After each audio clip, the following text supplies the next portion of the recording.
और अगर मैं आपसे कहूं कि आपका सबसे गहरा घाव आपके शरीर में नहीं बल्कि आपके अपने मन में है, तो आप निश्चिंत हो सकते हैं कि आपका मन भर सकता है।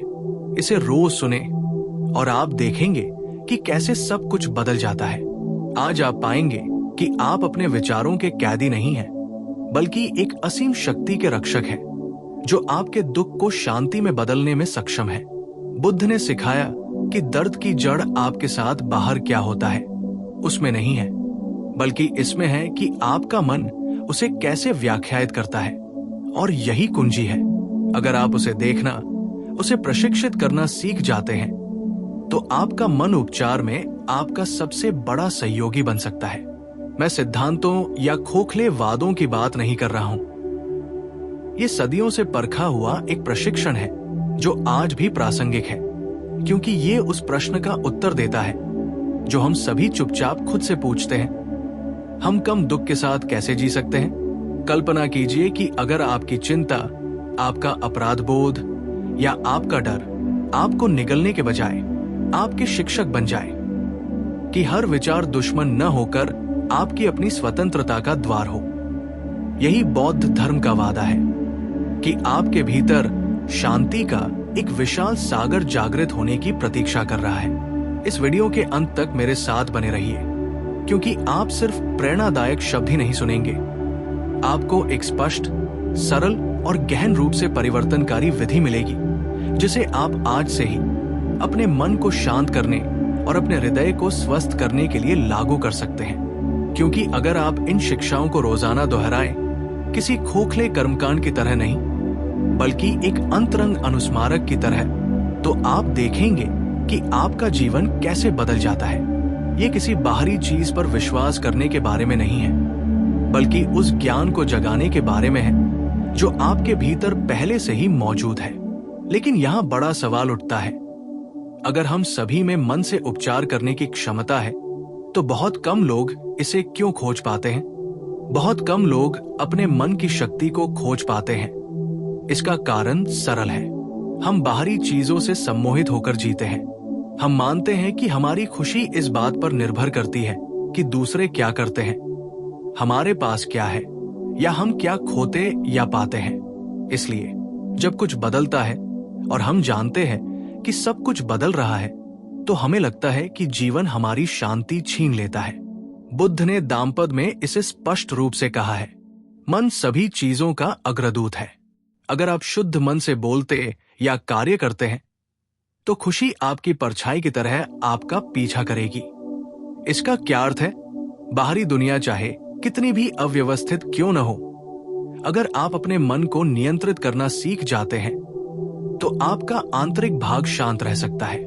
एक पल के लिए कल्पना कीजिए कि आपका मन एक सागर की तरह सतह पर हमेशा लहरें, चिंताएं, भय या दर्दनाक यादें होंगी। लेकिन अगर आप गहराई में उतरते हैं, तो मौन और स्थिरता पाएंगे। वो आंतरिक स्थान अभी आपके भीतर मौजूद है, भले ही आप उसे भूल गए हों। समस्या ये है कि हम में से ज्यादातर लोग लहरों में फंसे रहते हैं।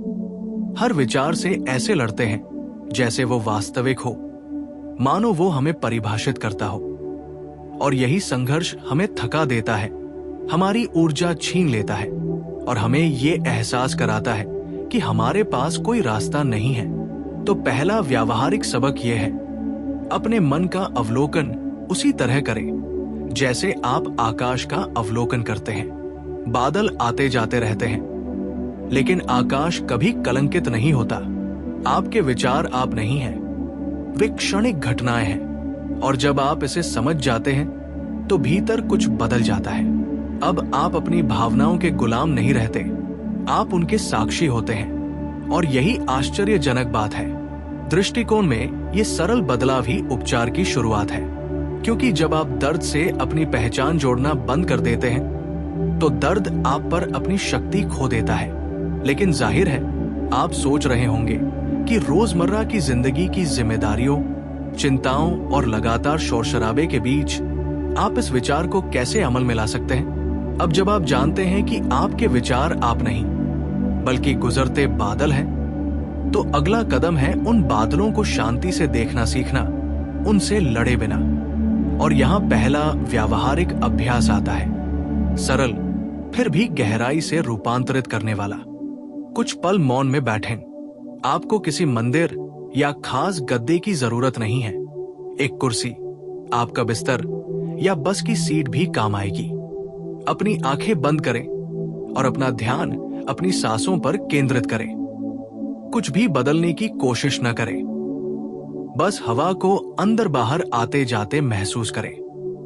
हर बार जब कोई विचार आए, शायद कोई दर्दनाक याद, कल की चिंता, खुद के बारे में कोई राय, उसे अस्वीकार न करें।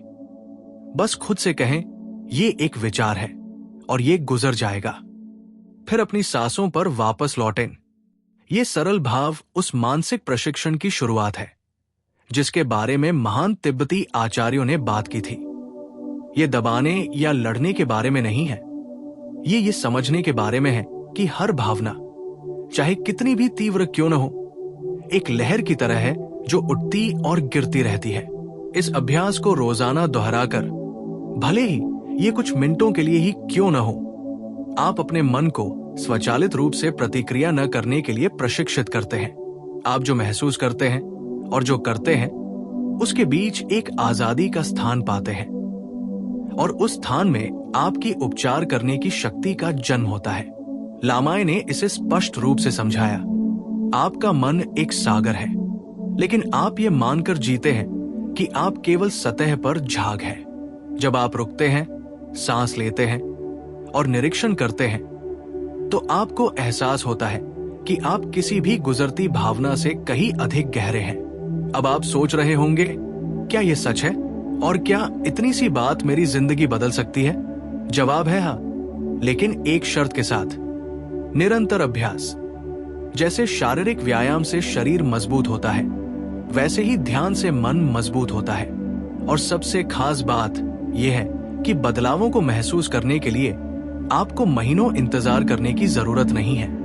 अगर आप इन शब्दों को सुने और रोजाना कुछ मिनटों के लिए भी अभ्यास करें, तो आपकी चिंता कम होने लगेगी और आपका दिल हल्का महसूस करेगा। लेकिन बुद्ध ने एक दूसरी और भी ज्यादा शक्तिशाली शिक्षा दी है, जो सीधे दुख की जड़ का जवाब देती है। बुद्ध बहुत स्पष्ट थे, दुख की जड़ संसार में नहीं, बल्कि आसक्तिपूर्ण मन में है। हर उस चीज का एक सामान्य कारण होता है जो दुख देती है, और वो है आसक्ति। हम सिर्फ किसी व्यक्ति से आसक्ति की बात नहीं कर रहे हैं, बल्कि इस विचार की बात कर रहे हैं कि चीजें जैसी हैं वैसी नहीं होनी चाहिए। हम चाहते हैं कि जो हमें पसंद है वो कभी न बदले। हम चाहते हैं कि जो हमें पसंद नहीं है वो तुरंत गायब हो जाए। और वास्तविकता के साथ ये निरंतर संघर्ष ही हमें खुद से युद्ध में बनाए रखता है। बुद्ध ने इसे 4 आर्य सत्यों में संक्षेपित किया। जीवन में दुख शामिल है। दुख इच्छा और आसक्ति से उत्पन्न होता है, और इससे मुक्ति का एक मार्ग है। सोचिए कितनी बार दर्द तीव्र हुआ है, जो घटित हुआ उसके कारण नहीं, बल्कि आपके प्रतिरोध के कारण। ब्रेकअप, शोक या असफलता। सबसे ज्यादा थका देने वाली चीज घटना नहीं, बल्कि वो आवाज है जो बार बार कहती है, ऐसा नहीं होना चाहिए था। लामा रिनपोछे इसे स्पष्ट रूप से समझाते हैं। जब हम केवल अपने अहंकार की रक्षा के लिए जीना बंद कर देते हैं और दूसरों के प्रति करुणा के साथ खुद को खोलना शुरू करते हैं, तो मन हल्का हो जाता है, क्योंकि दुख स्वयं को पोषित करता है। और यही दूसरी व्यावहारिक शिक्षा प्रकट होती है। अपने आसक्ति का निरीक्षण करें। रोजाना एक अभ्यास करें। हर बार जब कोई चीज आपको कष्ट पहुंचाती है, तो ईमानदारी से खुद से पूछें, मैं क्या नियंत्रित करने या बनाए रखने की कोशिश कर रहा हूं? ये साधारण सी पहचान दुख की श्रृंखला को पहले ही कमजोर कर देती है। लामा ने कहा, अपराधियों को बाहर मत ढूंढो, अपना चिकित्सक स्वयं बनो। और इसकी शुरुआत ये देखने से होती है कि आपका मन कैसे अपना दर्द पैदा करता है और बढ़ाता है। सबसे शक्तिशाली बात यह है कि जब आप आसक्ति को पहचान लेते हैं, तो आपको ये पता चलने लगता है कि आपको हर चीज से चिपके रहने की जरूरत नहीं है। आप छोड़ना सीखते हैं, और छोड़ने का मतलब हारना नहीं, बल्कि खुद को आजाद करना है।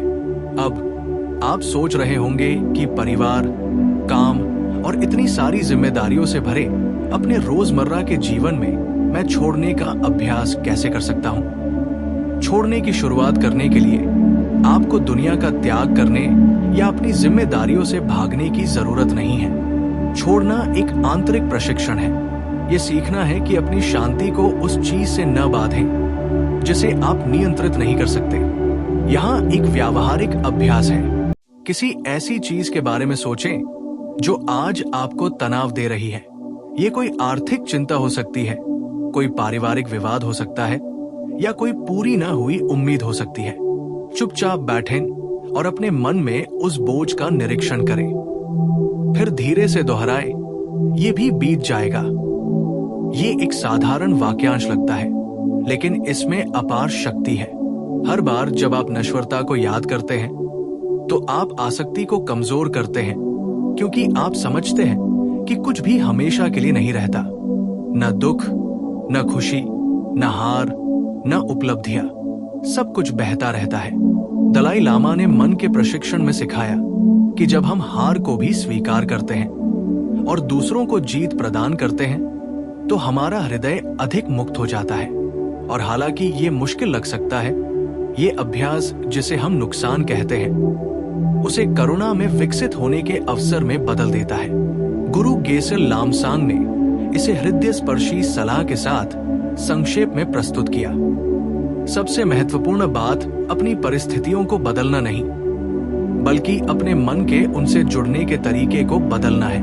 इसलिए जब भी आपको लगे कि कोई चीज आपको जकड़ रही है, तो ये आंतरिक भाव प्रकट करें। गहरी सांस लें और दोहराएं, छोड़ दें। इसका अर्थ भूलना या प्रेम करना बंद करना नहीं है। इसका अर्थ है अपनी शांति को उस चीज के हवाले न करना जिसे आप नियंत्रित नहीं कर सकते।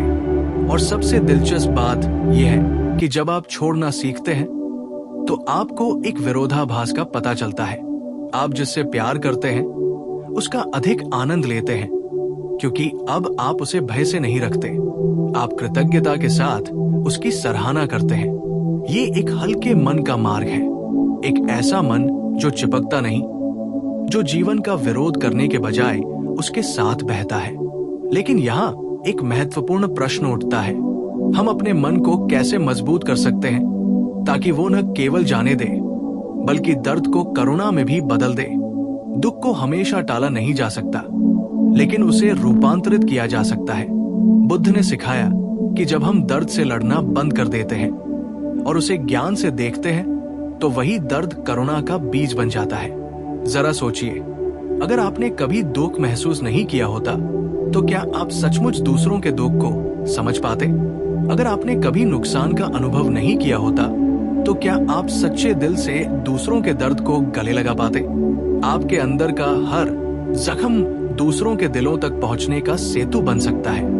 दलाई लामा ने मन को प्रशिक्षित करने के लिए छंदों में इसे व्यक्त किया है। जब दूसरे हमारे साथ अन्याय करते हैं, तो घृणा से प्रतिक्रिया करने के बजाय हम उस अनुभव का उपयोग धैर्य और करुणा विकसित करने के लिए कर सकते हैं। ये निष्क्रिय समर्पण नहीं है, ये गहन प्रशिक्षण है। लामा रिनपोछे ने कहा था कि करुणा के साथ जीने से न केवल दूसरों को आराम मिलता है, बल्कि ये हमें स्वस्थ करता है। क्योंकि हर बार जब आप नाराजगी के बजाय प्रेम से प्रतिक्रिया देते हैं, तो आपका मन एक अदृश्य बोझ से मुक्त हो जाता है। अभ्यास करें। अगली बार जब आप क्रोध या नाराजगी महसूस करें, तो रुकें और सोचें, जैसे मैं पीड़ित हूं, वैसे ही ये व्यक्ति भी पीड़ित है। भले ही वे इसे न दिखाएं, भले ही वे इसे अनाड़ीपन से व्यक्त करें, उनका क्रोध भी दर्द से ही उपजा है। इसे पहचान कर आपका हृदय कोमल होता है और आपका मन विस्तृत होता है। गेसिल लामसांग ने हमेशा इसे याद रखा। सबसे महत्वपूर्ण चीज लोग हैं। जब आप दूसरों की भलाई को प्राथमिकता देते हैं, तो आपकी समस्याएं पहाड़ जैसी नहीं लगती और सीखने के रास्तों में बदल जाती है। इस प्रकार पीड़ा दुश्मन नहीं रहकर एक शिक्षक बन जाती है, एक शिक्षक जो आपको विकसित होने, अपना हृदय खोलने और ये जानने के लिए आमंत्रित करता है कि आपके भीतर असीम करुणा विद्यमान है। लेकिन यही बड़ा सवाल उठता है, अगर हमारा मन दर्द को करुणा में बदल सकता है तो क्या होगा जब हमारा अपना मन ही लगातार नकारात्मक विचारों से हम पर हमला करे? सबसे बड़ी चुनौतियों में से एक है जब मन ही दुश्मन बन जाता है। वे विचार जो बिन बुलाए ही प्रकट होते हैं, आपको बताते हैं मैं पर्याप्त नहीं हूं, मैं नहीं कर पाऊंगा, या मैं हमेशा असफल रहता हूं। ये आवाजें वास्तविक लगती हैं, लेकिन वास्तव में मन की आदत से बनी परछाइयों से ज्यादा कुछ नहीं है। लामा ने इसे सीधे तौर पर समझाया, आपके दुख का निर्माण कोई और नहीं करता, आप ही हैं जो इसे अपने मन में गढ़ते हैं। इसका मतलब ये नहीं कि ये आपकी गलती है, बल्कि ये है कि आपके पास उन आवाजों को रोकने की शक्ति है। कल्पना कीजिए कि प्रत्येक विचार आपकी चेतना के आकाश में गुजरते हुए एक काले बादल की तरह है। अगर आप बादल से चिपके रहते हैं तो तूफान बढ़ता है, लेकिन अगर आप इसे गुजरने देते हैं तो आकाश फिर से प्रकट होता है। मन इसी तरह काम करता है। नकारात्मक विचारों में तभी शक्ति होती है जब आप उन पर विश्वास करते हैं। इसका अभ्यास करें। जब भी कोई हानिकारक विचार आए तो उससे बहस न करें, बस उसे देखें और कहें, ये मैं नहीं हूं, ये सिर्फ एक विचार है। फिर अपनी श्वास पर वापस लौटें। बार बार दोहराए जाने वाले इस अभ्यास से नकारात्मक विचारों की शक्ति कमजोर हो जाती है। लामाए ने इसे अपने मन को अपना धर्म बनाना कहा है। कोई बाहरी धर्म नहीं, बल्कि स्वयं के प्रति एक प्रतिबद्धता।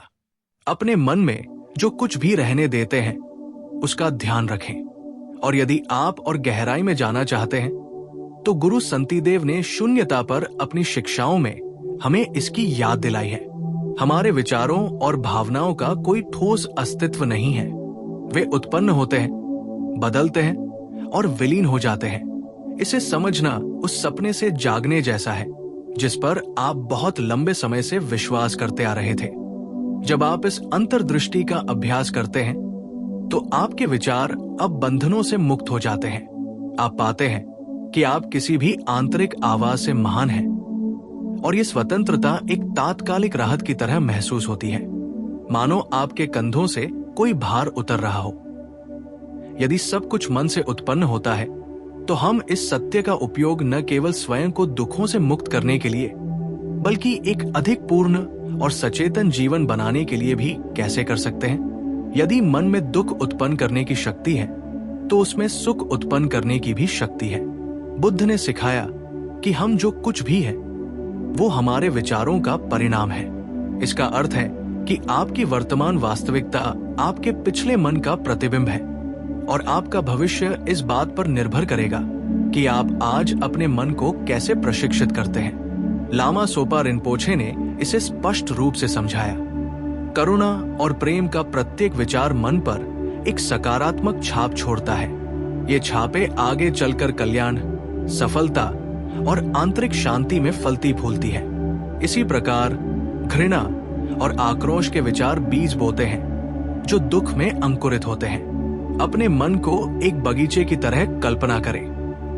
प्रत्येक विचार एक बीज है। आप ये नियंत्रित नहीं कर सकते कि कौन से खरपतवार उगेंगे, लेकिन आप ये तय कर सकते हैं कि किन को पानी देना है। यदि आप कृतज्ञता, धैर्य और दया को पानी देते हैं तो वे फूल खिलेंगे और धीरे धीरे पूरे आंतरिक परिदृश्य को बदल देंगे। लामा सोपा रिनपोछे ने इसे संभावनाओं का सागर कहा, क्योंकि जब आपको पता चलता है कि आपका मन स्थिर नहीं है बल्कि उसे प्रशिक्षित किया जा सकता है, तो आप समझते हैं कि हर दिन अपनी कहानी को फिर से लिखने का एक अवसर है। ये अभ्यास करें। जब आप हर सुबह उठते हैं तो अपना फोन देखने या अपनी टू डू सूची के बारे में सोचने से पहले अपने मन में एक स्पष्ट इरादा निर्धारित करें। यह कुछ इतना सरल हो सकता है जैसे आज मैं शांति से जीना चुनता हूं, या आज मैं क्रोध से नहीं प्रेम से प्रतिक्रिया करता हूं। ये इरादा प्रतिदिन दोहराया जाने पर आपके अनुभव को आकार देना शुरू कर देता है। मास्टर यहाँ नुमाता ने हमें याद दिलाया कि हर इंसान के बुद्ध स्वभाव में ज्ञान और करुणा की एक चिंगारी होती है, जिसे अगर विकसित किया जाए तो वो उसके पूरे जीवन को रोशन कर सकती है। हमें बस इसे हर दिन पोषित करने का संकल्प लेना है। और यहीं पर आश्चर्यजनक बात आती है। परिणाम देखने के लिए आपको वर्षों इंतजार करने की जरूरत नहीं है। जब आप अपने मन को कृतज्ञता, दया और शांति में प्रशिक्षित करते हैं, तो आपके सामने आने वाली दुनिया बदलने लगती है, क्योंकि आप इसे अब भय की नजरों से नहीं, बल्कि प्रेम और शांति की नजरों से देखते हैं। लेकिन एक और भी गहरी शिक्षा है जो इस चक्र को बंद कर देती है। ये समझना कि अनित्यता कोई खतरा नहीं, बल्कि आजादी से जीने की कुंजी है। जिस चीज से हमें सबसे ज्यादा डर लगता है, वही हमें आजाद कर सकती है। अनित्यता।